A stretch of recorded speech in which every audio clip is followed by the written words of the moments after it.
everyone, I have a new video, and in this video I would like to show you how you can significantly improve security of your identities, especially in relation to phishing attacks.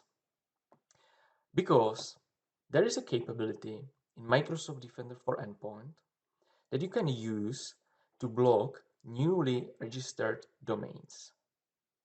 Because in phishing attacks, attackers usually register new domains for their attacks. The reason why they need to have new domains registered for their attacks or attack campaigns is because usually these domains don't survive long because they start to be blocked on different endpoint protection systems, on email protection systems, or even the domain registrars start blocking them or deregister them, or these domains are taken over by the large cloud organizations such as Microsoft or Google, because these domains usually try to impersonate the official domains of these large cloud providers such as Google, Microsoft, Amazon, and so on. So, like I said, these domains that are used in phishing attacks usually don't survive very long, which is the reason why attackers or creators of the phishing attacks need to register new domains regularly. And a way how you can significantly improve your protection from phishing attacks is actually by blocking newly registered domains. It's extremely efficient, especially for phishing attacks. There are some consequences, obviously. It might have negative impact on your organization or your end users' productivity because all domains are newly registered at some point in time. You imagine you have a new project. Your company has a new project. You register or buy a new domain for the project. And this domain obviously is now newly registered domain and would be potentially blocked by this protection. In Microsoft terms, newly registered domain is every domain within the first 30 days from registration time. So during the first 30 days, it's considered a newly registered domain and it would be blocked by Microsoft Defender for Endpoint, even if it's your own domain that you just purchased for a new project. But there is a way how you can whitelist domains that would be false positively blocked by Microsoft Defender for Endpoint by this protection. You can use custom indicators and you can, so if you need to, you can whitelist your own domains or potentially any domain that you see being blocked because it's newly registered, but you know it's not malicious domain. It's a healthy domain used by some organization. Then you can put it to custom network indicators and whitelist it for the period of 30 days, for example. Let me show you how to configure this. So if you open the Microsoft Defender XDR portal, security.microsoft.com, and scroll down in the left menu to the system part, and click on the settings, then open endpoints, because like I've already said, this protection actually uses Microsoft Defender for Endpoint. And in the menu, open Web Content Filtering.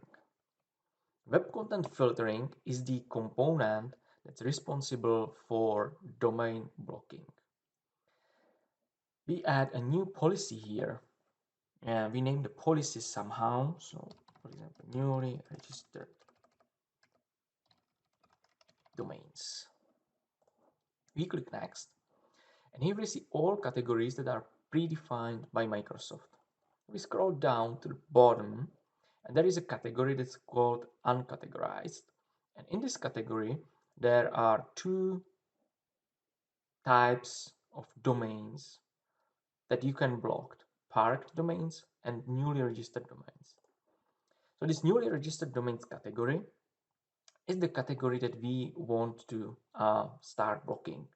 Like I said, all domains within the first 30 days of registration are considered as newly registered by Microsoft, and all domains that are within the first 30 days of registration automatically fall into this category of newly registered domains. You can also block parked domains, and I would actually recommend that too. So I would recommend selecting all categories from this uncategorized category. So parked domains and newly registered domains. On the next page, you can choose the machine groups that you want this policy to apply to. As usual, I would recommend you to start with some small test group and then expand it to all devices in some waves slowly. So you limit the risk of negative impact on your organization. This is my test tenant. So I don't have any machine group categories here. So I just go with the default select all option. And the last page is just summary of what we have configured. Policy name, the blocked categories, and the scope of the policy. I click submit. And when I click refresh here, it should appear momentarily. All right, it's already here. You see the name of the policy, the categories that we block, and the scope of the policy as we configured it. If you face some negative impact, if you need to whitelist your domains that you just acquired for your new project, you can go to indicators in the left menu, switch to URLs and domains, and create a new indicator here. URL or domain would be the domain that you want to whitelist. So it will be, for instance, mydomain.com. This is the domain that I want to whitelist because we have just acquired the domain for our new project. We want to start using it immediately, so we need to whitelist it on our domain computers. You just put any title and description here, and the expiration time. By default, it never expires. I would recommend you to set a custom expiration period that matches the first 30 days of registration. Because after 30 days, the domain will not be considered as newly registered any longer, which means that this indicator is not needed. So for some sanity, I would recommend configuring expiration for this indicator.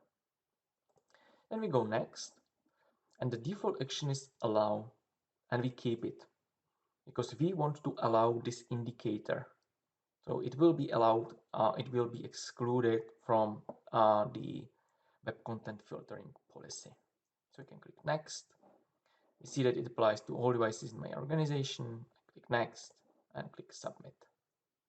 And you see the network indicator is immediately configured. That's all from my side for today. I hope you liked it. Please share the video, comment, like it. Don't forget to follow my Cybersecurity World blog. You can also follow my profile on social networks such as LinkedIn, Twitter, Mastodon, Blue Sky, and Threads. And that's really all from my side for today. Thanks for watching and see you next time.